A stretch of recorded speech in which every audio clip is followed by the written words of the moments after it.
కడప కార్పొరేషన్లో మరోసారి కుర్చీల వివాదం రేగింది. కార్పొరేషన్ సర్వసభ్య సమావేశం సందర్భంగా మేయర్ కుర్చీ పక్కనే ఎమ్మెల్యే అలాగే ఎమ్మెల్సీలకు కుర్చీలు వేశారు. తన కుర్చీ పక్కన ఎమ్మెల్యే ఎమ్మెల్సీకి కుర్చీలు వేయడంపై మేయర్ అభ్యంతరం వ్యక్తం చేశారు.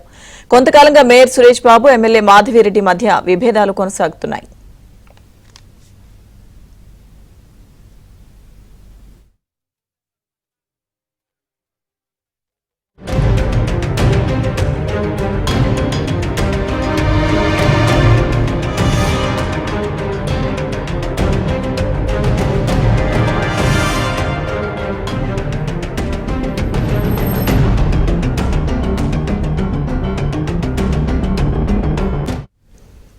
అటు సర్వసభ్య సమావేశం ఇప్పటికీ ప్రారంభం కాలేదు. సమావేశ మందిరంలో ఎమ్మెల్యే మాధవిరెడ్డి ఉండగా కౌన్సిల్ హాల్కు రాకుండా ఛాంబర్లోనే మేయర్ సురేష్ బాబు కూర్చున్నారు.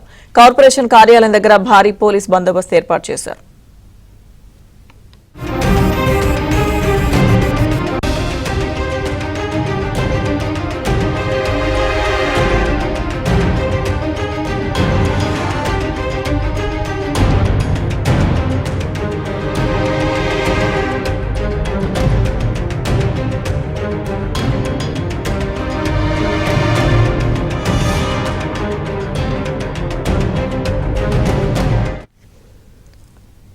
తనకు తెలియకుండా ఎమ్మెల్యేలు ఎమ్మెల్సీలకు కుర్చీలు కేటాయించడంపై మేయర్ సురేష్ బాబు అభ్యంతరం తెలిపారు. మీటింగ్ హాల్లో కాకుండా తన ఛాంబర్లోనే సమావేశం ఏర్పాటు చేస్తామని కమిషనర్కు ఆయన లేఖ రాశారు.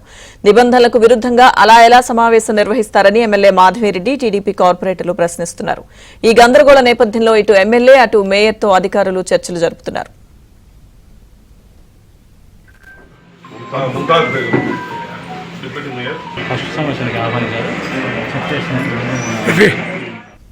ఇదే అంశానికి సంబంధించిన పూర్తి సమాచారం కడప నుంచి మా ప్రతినిధి శ్రీనివాస్ లైవ్ లో అందిస్తారు. శ్రీనివాస్, లక్ష్మీదుర్గ కడప నగర కార్పొరేషన్ సర్వసభ్య సమావేశం ఇప్పటికి వివాదాస్పదంగా మారింది. ఉదయం నుండి కూడా ఉద్రిక్త పరిస్థితులు నెలకొన్నాయి. ఇప్పుడు ప్రజెంట్ వివాదాస్పదంగా మారింది. ఇప్పటికి కూడా 11కు చేయాలి.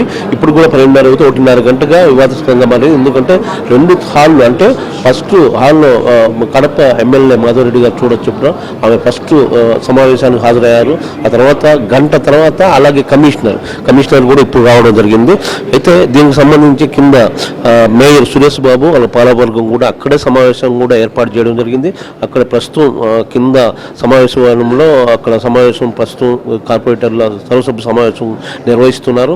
ఎందుకంటే మనకి ఇక్కడ సర్వసభ్య సమావేశం కోర్టు ఆదేశాల మేరకు కానీ ముందుగానే మేమైతే చెప్పలేదు. పలాని హాల్లో జరుగుతుంది అని మేము చెప్పలేదు. ప్రాంగణంలో మాత్రమే జరుగుతుంది చెప్పి ఫస్ట్లోనే నోటీస్ ఇవ్వడం జరిగింది కమిషనర్కి. సో మొత్తం మీద అయితే అందుకని చెప్పి మేయర్ సురేష్ బాబు అంటున్నారు అక్కడికి రావాల్సిన అవసరం లేదని. దీంట్లో ఒక మాటలో చెప్పాలంటే మళ్ళీ కుర్చీల వివాదం తలెత్తిందని చెప్పుకోవచ్చు. ఎందుకంటే ఈ ఎపిసోడ్ మరో ప్రకారం కానీ ఇక్కడ 4 కుర్చీలు ముందు కమిషనర్ 2 రోజుల క్రితం ముందు కుర్చీలు ఏర్పాటు చేయడం జరిగింది. ఈ కుర్చీలు 2 ఎమ్మెల్సీలకు 2 ఎమ్మెల్యేలకు కుర్చీలు ఏర్పాటు చేయడం జరిగింది. ఈ కుర్చీల వివాదమే మళ్ళీ తెరపైకి వచ్చిందని చెప్పవచ్చు. ఎందుకంటే కేవలం ఈ కుర్చీలు వేసినందువల్లే మేయర్ సురేష్ బాబు అక్కడ పక్కన సమావేశ మందిరంలో సమావేశం కావడం జరిగింది. సో మొత్తం మీద అయితే ఈ కుర్చీల వివాదం మరోసారి తెరపైకి వచ్చిందని చెప్పవచ్చు. ఇక్కడ కేవలం కమిషనర్ ముందు 2 కుర్చీలు ఏర్పాటు చేయడం వల్లే కమిషనర్ కుర్చీలు ఎలా చేస్తాడని చెప్పి మేయర్ భీష్మించి కూర్చుకొని తన పాలకవర్గంతో వేరే హాల్లో కింద సమావేశం ఆల్రెడీ తీర్మానం చేశారు. ఎందుకంటే అధికారం కోరం ఉంది మనకు. మొత్తం సభ్యులందరూ కూడా ఎక్కువ మంది అధికారులు ఉండడంతో కోరం ఉంది కాబట్టి మేము తీర్మానాలు ఇక్కడ చేసుకుంటామని చెప్పలేదు. అయితే ఎమ్మెల్యే మాధవరెడ్డి మాత్రం ముందే ఈ హాల్లోకి సర్వసభ్య సమావేశం హాల్లోకి రావడం జరిగింది. అయితే వేరువేరుగా ఇప్పటికీ గంటన్నర గడిచిపోయింది.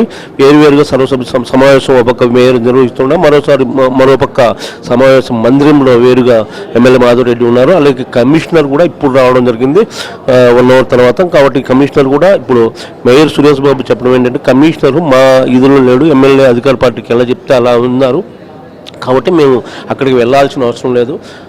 కొంచెం మేము పూర్తిగా తీర్మానాలు కూడా ఇక్కడే సమావేశం నిర్వహిస్తుని ఇక్కడే చేస్తున్నామని చెప్పి మేయర్ సురేష్ బాబు అంటున్నారు. ప్రస్తుతం అక్కడ సమావేశం నిర్వహిస్తున్నారు, జరుగుతుంది. అయితే ఇక్కడ మాత్రం ఎమ్మెల్యే మాధవరెడ్డి మాత్రం ఒక్కరే ఉన్నారు. ఇక్కడ తన సభ్యులు కేవలం 8 మంది సభ్యులతో ఇక్కడే ఉన్నారు. సో వాళ్ళ మొత్తం 38 మంది సభ్యులతో కింద సమావేశం నిర్వహిస్తున్నారు. ఏదేమైనా కూడా గంటన్నర గడిచింది.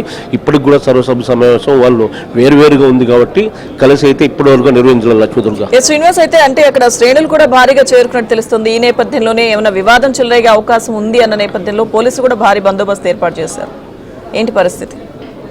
ఎందుకంటే లక్ష్మీదుర్గ హైకోర్టు ఆదేశాలు ఉన్నాయి కాబట్టి అత్యంత పగడ్బందీగా పోలీసులు భారీ బందోబస్తు ఈరోజు ఉదయం కూడా ఉద్రిక్త పరిస్థితులు ఉన్నాయి. ఎందుకంటే పోలీసు బలగాలు మోహరించున్నారు.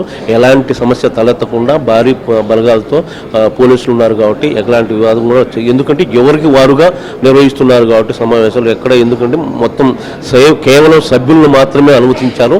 ఎవరు ఆ పార్టీ కావచ్చు, ఈ అధికార పార్టీ కావచ్చు, వైసీపీ కావచ్చు, ఎవరిని వేరే వ్యక్తులను అయితే అనుమతించలేదు. కాబట్టి ఎలాంటి వివాదం జరగకపోవచ్చు. పోలీసులు అయితే అత్యంత పగడ్బందీగా ఇక్కడ 2 చోట్ల కూడా బలగాలు ఉన్నాయి. లక్ష్మీదుర్గ.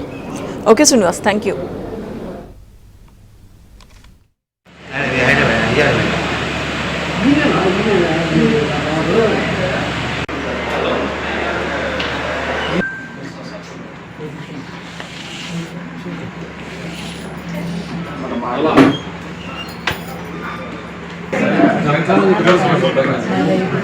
కూర్చోవాలి, నిలబడతారు, కూర్చునే వాళ్ళు